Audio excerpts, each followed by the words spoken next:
Hi, guys, and welcome back to another episode of Lineage Witch Chronicles. My spiritual mom who raised me, she was very tapped in to the spiritual side. If you've been listening to my Lineage Witch Chronicle series, then you know that she is a very big part of my spiritual journey. So pretty much a lot of the things that I know, I learned from her.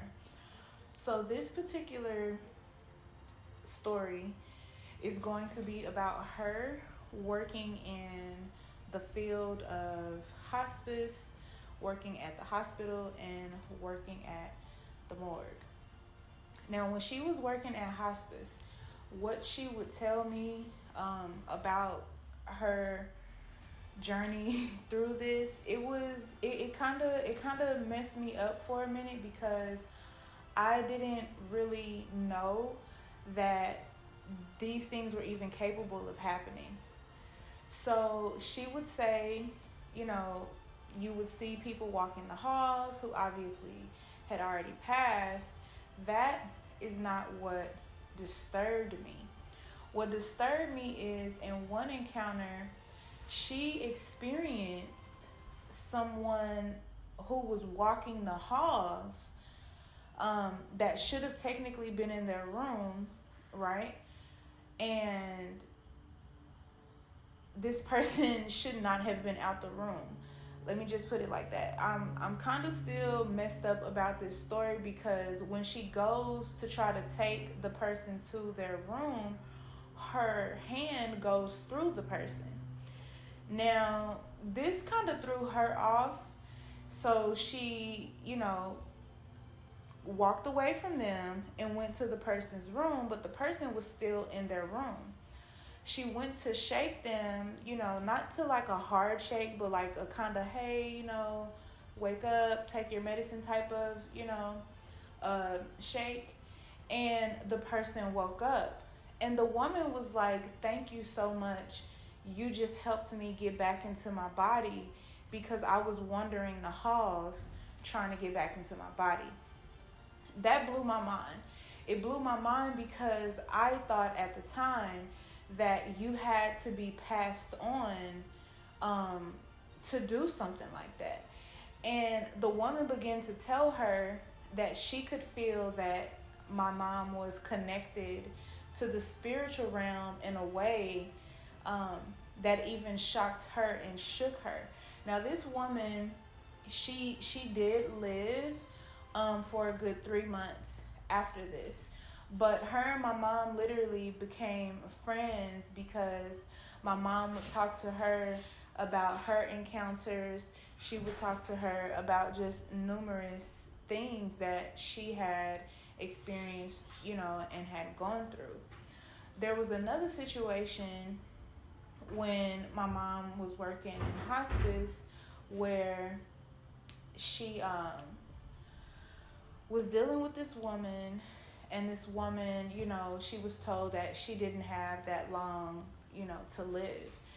And I really wondered why my mom could be in these situations, because to me that's just heartbreaking knowing that you're around, all these people who are ultimately going to pass. But her response to that was it was okay for her because she knew that she had to help these people cross over. So when she said it in that way, I pretty much kind of more understood, because if you're going to have to help these people cross over, then it is actually nice to have formed a friendship or relationship, with them where you guys are on a talking basis. In my experience, a lot of the people that I have to help cross over, I didn't know them before I had to help them cross over. So for me, it does make me really sad because a lot of these people are really struggling with the fact that they have passed, and it is really hard for them. So this lady, my mom did everything she could to make this lady comfortable. She did everything that she could to make this lady happy and just be, bring her spirits up because she was really low. This particular lady, she didn't have much family. Her husband had already passed, And she would often tell my mom that it was okay because she was going to go see, be pretty much be reunited back with her husband. So it wasn't really much of a problem for her, right? It was just the fact that she was pretty much on her deathbed and she didn't have any family. Which, if you know anything about hospice, a lot of the people, they really don't have a lot of family. And then for some of them, they do have family, but then for some of them, like their families can't just come to hospice like that, because they don't even live in the same state or area where their particular loved one is. And then for some of these people, they, like I said, they just don't have anyone, which is really heartbreaking. Well, this particular lady, my mom was with her when she did pass. And my mom described to me that when the woman passed, she could even see an orb leaving the woman's body. So she knew that the woman was safe. So when she told me about the orb, this is where I learned that there is a difference in the color of the orbs that come from people who have transitioned and what that really means. If the orb is black, if the orb is red, it's really not a good thing. But if the orb is like blue or has like a green hue to it or it's white, those can mean really great things. Yellow is also good. Purple is not as good, but it's not as bad as black or red. All right. So another story from hospice, because I'm probably going to do 3 for each one. And then maybe if you guys want more, then I can give you more. But the third person, this is going to be a man. This particular man, he did have family. He did. And what was odd, he still had his wife.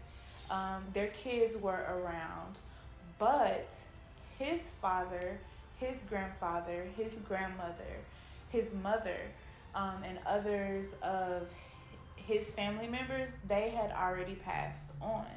So they were a close-knit family, but at that time they really only had them and like their children and then like their grandchildren or whatever. So in this particular story, this story even is like one of my favorite stories because, y'all, this man, like, he knew he was going. Everyone knew he was going, right? Hospice is for people who don't have that much time left, for those who don't know. So he was like going in and out of it. And this one point when he woke up, he was just smiling, and it was such a it's like I wasn't there, but in her explaining it to me, it was like such a beautiful scene, because he was smiling so hard that his wife said, "What are you smiling for?" And he said, "I know that it's okay. They're all here." Now, his grandchildren had never gotten a chance to meet his parents. So he was able to tell his family, his grandchildren, what his family was saying. And what happened was just so beautiful because he was like, "My mom thinks you're so gorgeous and she's standing behind you right now.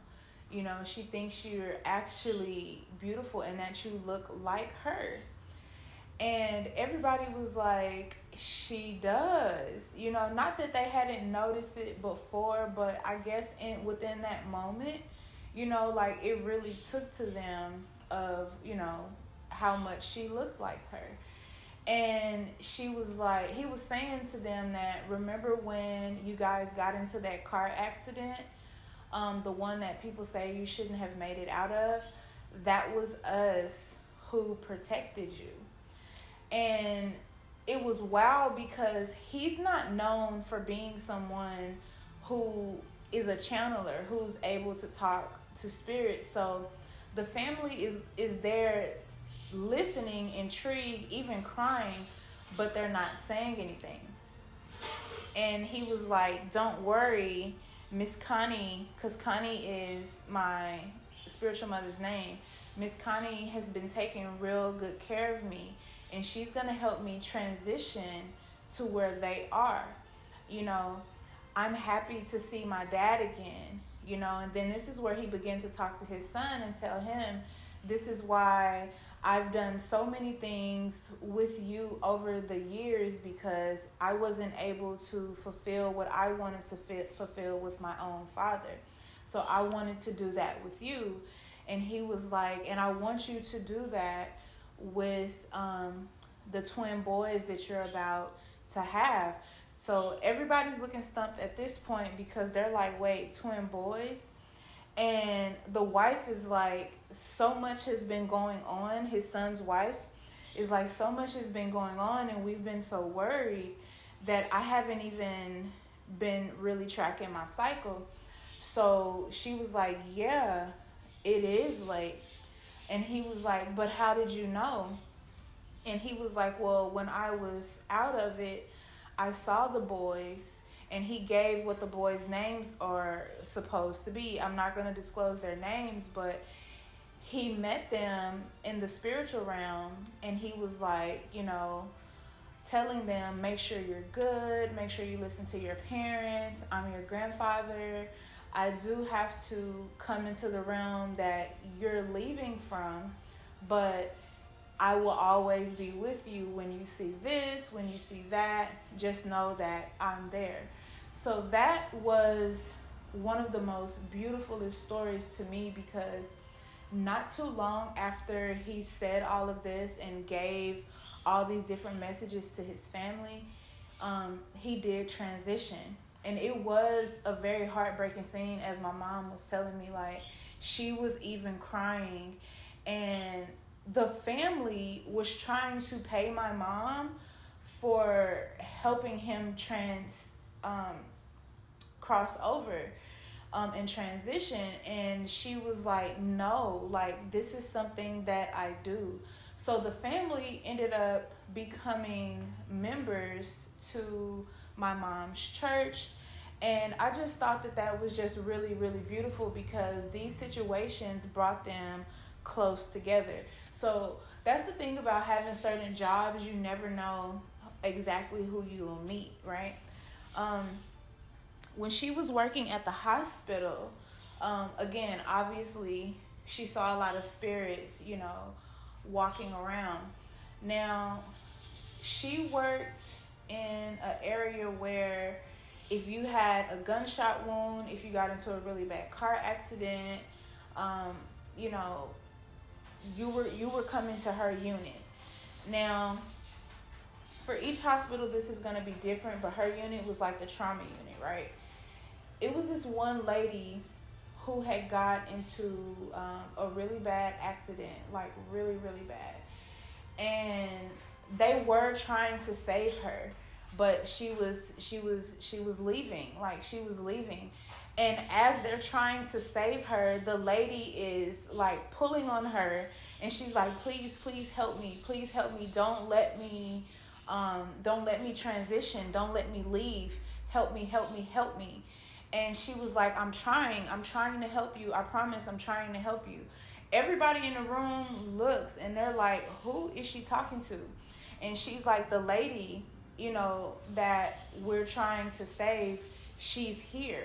And she's asking for us to help her. So, you know, she doesn't leave her body. She doesn't want to leave her kids. She doesn't want to leave her husband. The lady was telling my mom that her and her husband had got into a really bad argument, and she had to leave to go to the store because she had to cook dinner for the kids, and this is just the wrong way for her to go. Y'all, my mom asked the doctor if she could intervene for a moment. Now, if you want to hear more stories about my spiritual mother, I have no problem telling you guys. I already have a few lined up because this woman was definitely a descendant from the divine, okay? Because the things that she could do still have me stumped to this day. Had the people stumped who went through these things with her till this very day. So she begins to work her magic. She begins to pray. Now, when my foster mom prayed, she didn't pray like normal people, pray, Dear Heavenly Father. She didn't pray like that. She prayed to the east, the west, the north, the south, to the ancestors, to the divine, to her spiritual team, and she would call all those things in to help her. Okay, not calling them things, but she would call all of them in to help her. People would come to her church. Her night was on Friday night, and just to witness the things that she had to say and the things that she could do. Now, this particular time, she's calling in her prayer team, and she begins to pull a bag out of her pocket. Nobody knew what it was, but it was a mojo bag. And another pocket, she had some things, and she began to pour those out. And a woman tried to stop her, a nurse, and was like, hey, I don't think you should be doing that. She was like, let me do what I need to do so I can save this woman's life. Because what you're doing is not going to save her. This is spiritual. This woman is under a spiritual attack. Okay, that's why she's leaving so fast. This is why the wreck even happened. So my mom is doing her, her stuff, and the lady is like pacing back and forth because, like, she was telling me everything that was happening within that moment. So she does what she does. She calls on Papa Legba, of course, and her and Papa Legba, y'all, and the divine and the angels and her entire spiritual team bring this woman back. Like, the monitors stop beeping outrageously. Okay, her blood pressure lowered. Okay, and when I tell you, like, not even 60 seconds after that, the woman opened her eyes and said, thank you, Miss Connie. The doctor was like, I don't know what you just did, but from now on, when I work, you work with me. I'm going to talk to them about your schedule because I'm a spiritual person, and I've witnessed this with my own eyes. So I there are no qualms here.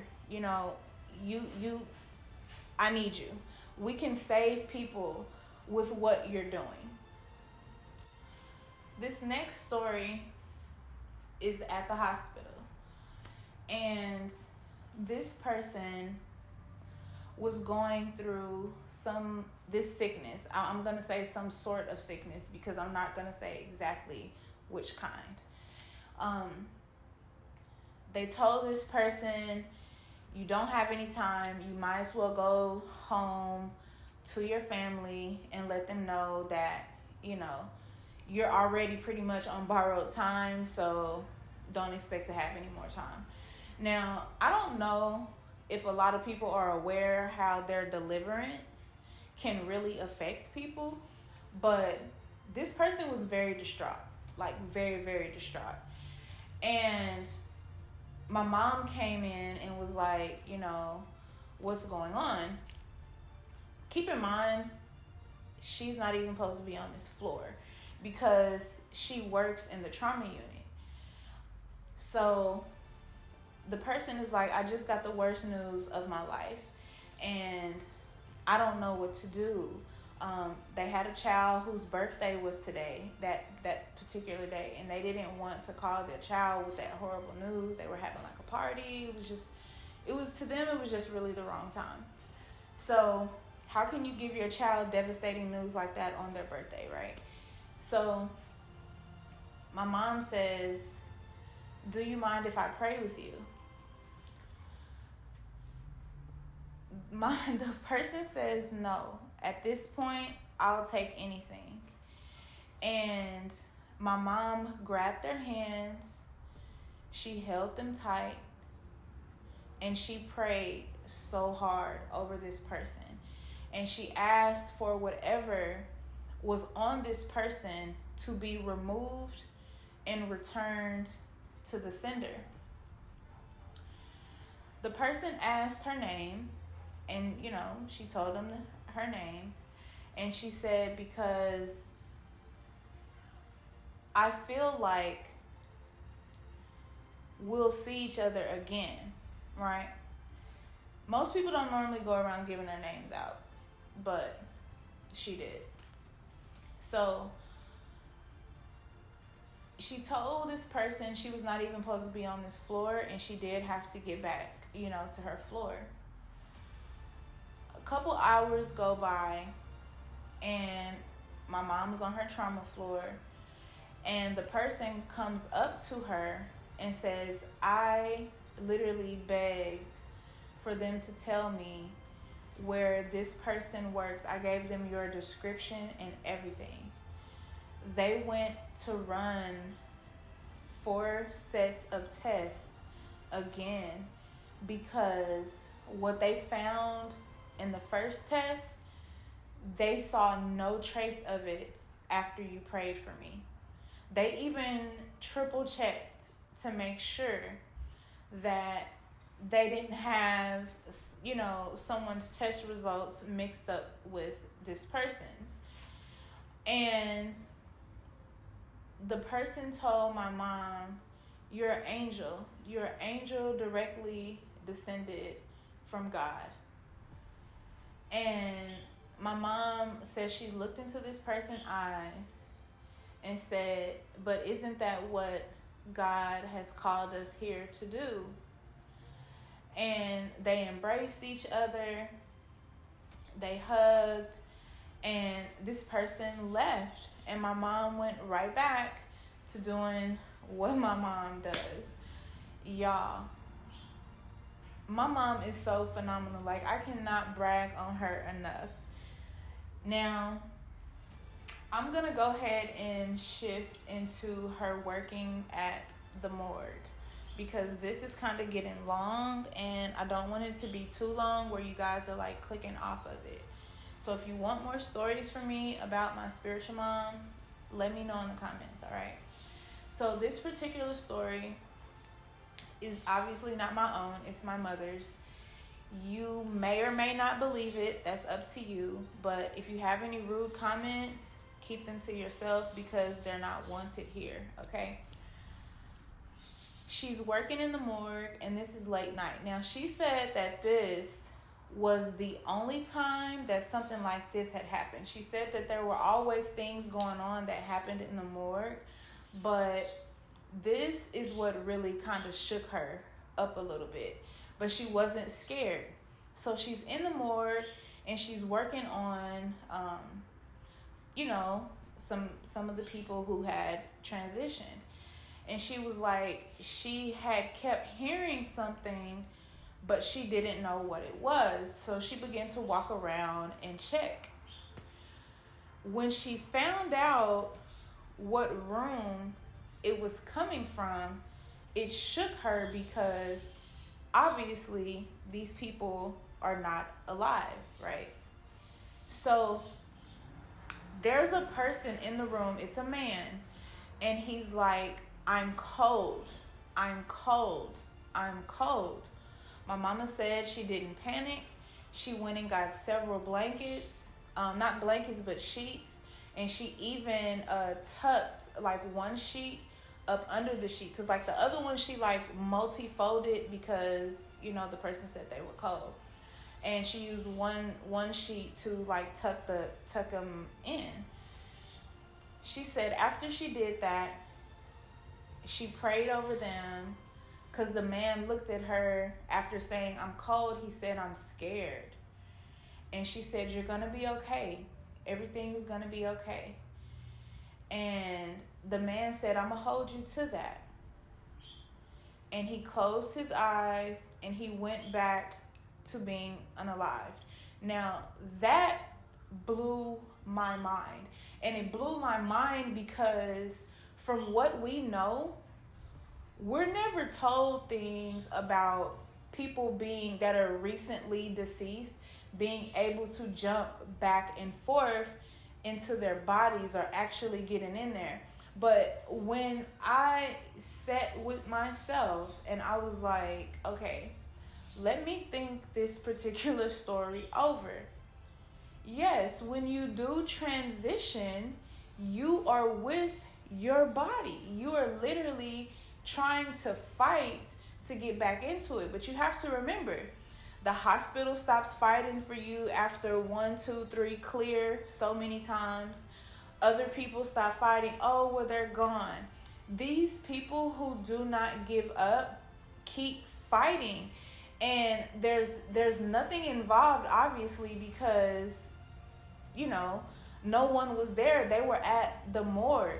This person hadn't even been embalmed yet.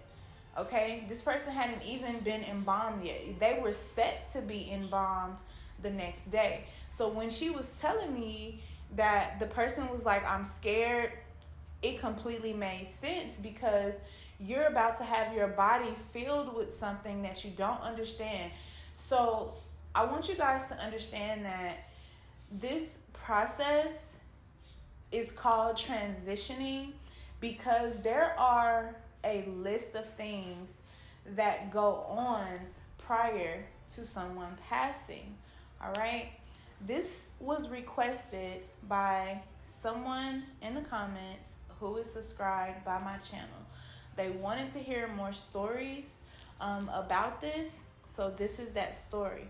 If you guys want to hear more, definitely reach out to me and let me know.